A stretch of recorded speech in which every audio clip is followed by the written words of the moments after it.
ಕರ್ನಾಟಕ ರಾಜ್ಯ ರೈತ ಸಂಘ ಹಾಗೂ ಮಾನವ ಬಂಧುತ್ವ ವೇದಿಕೆ ಇವರ ಸಂಯುಕ್ತ ಆಶ್ರಯದಲ್ಲಿ ದಿವಂಗತ ಎನ್.ಡಿ. ಸುಂದರೇಶ್ ನೆನಪು ಮತ್ತು ವೈಚಾರಿಕ ಚಳುವಳಿ ಕಟ್ಟುವ ಯುವ ನಾಯಕತ್ವ ಬೆಳೆಸಲು ರೈತರ ಯುವಕ ಯುವತಿಯರ ರಾಜ್ಯ ಮಟ್ಟದ 2 ದಿನಗಳ ಅಧ್ಯಯನ ಶಿಬಿರವನ್ನು ದಿನಾಂಕ 20 ಮತ್ತು 21 ಡಿಸೆಂಬರ್ ಹರಿಹರ ತಾಲೂಕಿನ ಹನಗವಾಡಿ ಮೈತ್ರಿ ಭವನದಲ್ಲಿ ಆಯೋಜಿಸಲಾಗಿದೆ.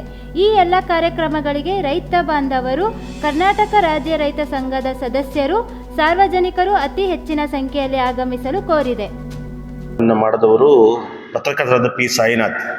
ನಿಮಗೆಲ್ಲ ಗೊತ್ತಿರ್ಬೋದು, every one loves good drought ಅಂತ ಹೇಳಿ ಅಪರೂಪದ ಬರ ಅಂದರೆ ಎಲ್ಲರಿಗೂ ಇಷ್ಟ. ಅದನ್ನು ಅಪರೂಪದ ರೈತರ ಸಂಬಂಧಪಟ್ಟ ಹಾಗೆ ವಿದರ್ಭ ವಿಭಾಗದಲ್ಲಿ, ಮಹಾರಾಷ್ಟ್ರದ ವಿದರ್ಭ ವಿಭಾಗದಲ್ಲಿ ರೈತರು ಏನು ಆತ್ಮಹತ್ಯೆ ಮಾಡ್ಕೊಂಡು ಸಂಬಂಧಪಟ್ಟ ಹಾಗೆ ಅವತ್ತು ಅವರು ಬರೆದಂಥ ಹಿಂದೂ ಪತ್ರಿಕೆಯಲ್ಲಿ ಅವರು ಬರೆದಂಥ ವಿಶೇಷವಾದಂಥ ಸರಣಿ ಲೇಖನಗಳಿಂದ ರೈತರ ಆತ್ಮಹತ್ಯೆಗೆ ಮುಖ್ಯ ಕಾರಣ ಏನು ಅನ್ನೋದ್ರ ಬಗ್ಗೆ ವರದಿ ಕೆಲಸಕ್ಕಾಗುತ್ತೆ ಮುನ್ನೆಲೆಗೆ ಬರುತ್ತೆ. ಆಗ ಇದಂಥ UPA ಸರ್ಕಾರ ಮಹಾತ್ಮ ಗಾಂಧಿ ಉದ್ಯೋಗ ಖಾತ್ರಿ ಯೋಜನೆಯನ್ನು ಜಾರಿಗೆ ತರುತ್ತೆ. ಸೊ ಅವರು ಈ ನೀರೋನ ಅತಿಥಿಗಳು, ನೀರು ಅಂದರೆ ಗೊತ್ತಿಲ್ಲ ನಿಮಗೆ, ರೋಮ್ ಹೊತ್ತುರಿತಾ ಇರಬೇಕಾದ್ರೆ ಆತ ಗಿಟಾರ್ ಪಿಟೀಲ್ ಬಾರಿಸ್ತಾ ಕೂತ್ಕೊಂಡಿದ್ದಂತೆ. ಅಂಥ ಒಂದು ವಾಸ್ತವ ಸ್ಥಿತಿ, ದುರ್ದೈವದ ಸ್ಥಿತಿ ಭಾರತದಲ್ಲಿದೆ ಇವತ್ತು. ಹಾಗಾಗಿ ಸಂಬಂಧಪಟ್ಟ ಹಾಗೆ ನೀರೋನ ಅತಿಥಿಗಳು ಎನ್ನುವ ಒಂದು ಡಾಕ್ಯುಮೆಂಟ್ರಿ ಸಾಕ್ಷ್ಯಚಿತ್ರವನ್ನು ಅವರು ರೆಡಿ ಮಾಡಿದ್ದಾರೆ. ಮುಖ್ಯವಾಗಿ ನಿಮಗೆ ಹೇಳಬೇಕಾಗಿರೋದು ಸ್ನೇಹಿತರೆ, ಎನ್.ಡಿ. ಸುಂದರೇಶ್ ಏನು ಕಾಣ್ತಿದ್ದೀರಿ ಈ ಫೋಟೋದಲ್ಲಿ, ಇಡೀ ಕರ್ನಾಟಕದ ರೈತ ಚಳವಳಿಗೆ ಒಂದು ದಿಕ್ಕನ್ನು ತೋರಿಸಿದಂಥ ಅತ್ಯಂತ ಬಹುದೊಡ್ಡ ಹೋರಾಟಗಾರ. ಈ ಹೋರಾಟಗಾರ ಆ್ಯಕ್ಚುಲಿ ನಮ್ಮ ನಡುವೆ ಇರಬೇಕಿತ್ತು, ಆದರೆ ಅಕಾಲಿಕ ಮರಣಕ್ಕೆ ಇವರು ತುತ್ತಾದರು.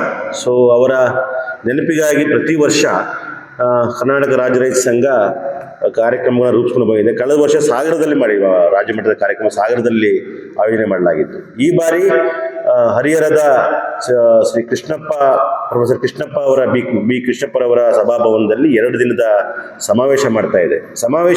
ಅಧ್ಯಯನ ಶಿಬಿರ ನಡೆಸ್ತಾ ಇದೆ. ಇದ್ರ ಮುಖ್ಯ ಉದ್ದೇಶ, ಈ ಹಿಂದೆಲ್ಲ ಯಾವುದೇ ಸರ್ಕಾರ ಅಧಿಕಾರ ಮಾಡ್ತಿದ್ರು ಕೂಡ ಅದಕ್ಕೊಂದು ಪ್ರಬಲವಾದಂಥ ವಿರೋಧ ಪಕ್ಷವಾಗಿ ಕೆಲಸ ಮಾಡ್ತಿದ್ದು ವಿದ್ಯಾರ್ಥಿ ಚಳವಳಿಗಳು, ಯುವಜನ ಸಂಘಟನೆಗಳು, ಒಂದು ರೀತಿಯ ಜನಪರವಾಗಿ ಯೋಚಿಸುವಂಥ ಸಂಘಟನೆಗಳು. ಆ ಸಂಘಟನೆಯಲ್ಲ ಇದ್ದವರೆಲ್ಲರೂ ಕೂಡ ಸಮಾಜವನ್ನು ಕನಸನ್ನು ಕಂಡಂಥವರಾಗಿದ್ದರು. ಉದಾಹರಣೆಗೆ ಸಮಾಜವಾದಿ ಯುವಜನ ಸಭಾ ಅಂತ ಇತ್ತು. ಅದರಲ್ಲಿ ಕಾಗೋಡ ತಿಮ್ಮಪ್ಪನವರು, ನಂಜನಸ್ವಾಮಿಯವರು, ಇಂಥವರೆಲ್ಲ, ಲಂಕೇಶ್ ಅವರು, ತೇಜಸ್ವಿ ಅವರು, ಇಂಥವರೆಲ್ಲ ಇದ್ದರು. ಅವರೆಲ್ಲ ಕೂಡ ಜಗತ್ತಿನ ವಿವಿಧ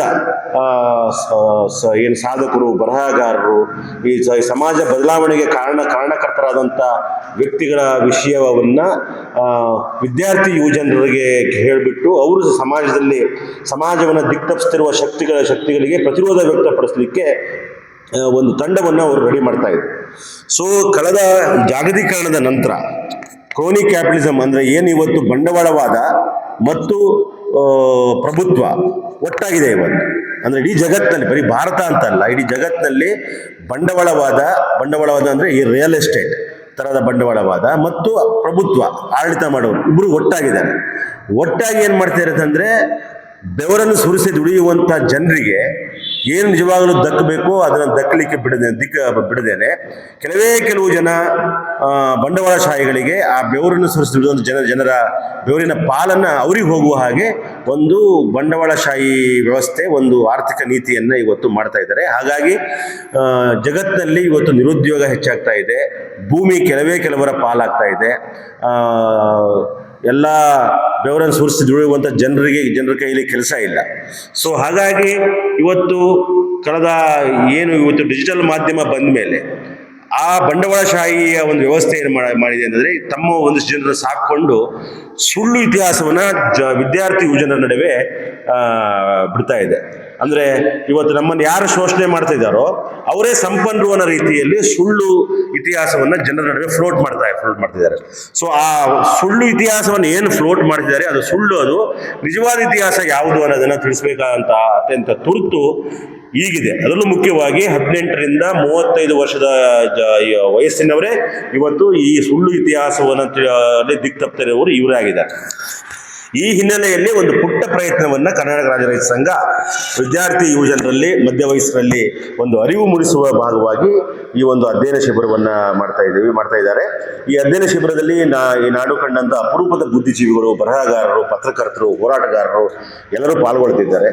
ಹಾಗಾಗಿ ಸಾಗರದ ಪತ್ರಕರ್ತರು ಕೂಡ ಈ ಥರದ ಹೋರಾಟಗಳಿಗೆ, ಈ ಥರದ ಕಾರ್ಯಕ್ರಮಗಳ ಬಗ್ಗೆ ಸ್ವಲ್ಪ ಒಂದಿಷ್ಟು ಕಮಿಟ್ಮೆಂಟ್ ಇದ್ದಂಥವರು. ಇದಕ್ಕೊಂದು ಒಳ್ಳೆಯ ಪ್ರಚಾರ ರಾಜ್ಯ ಮಟ್ಟದಲ್ಲಿ ಮತ್ತು ತಾಲೂಕು ಮಟ್ಟ ಪ್ರಚಾರವನ್ನು ಕೊಟ್ಟು ಈ ಒಂದು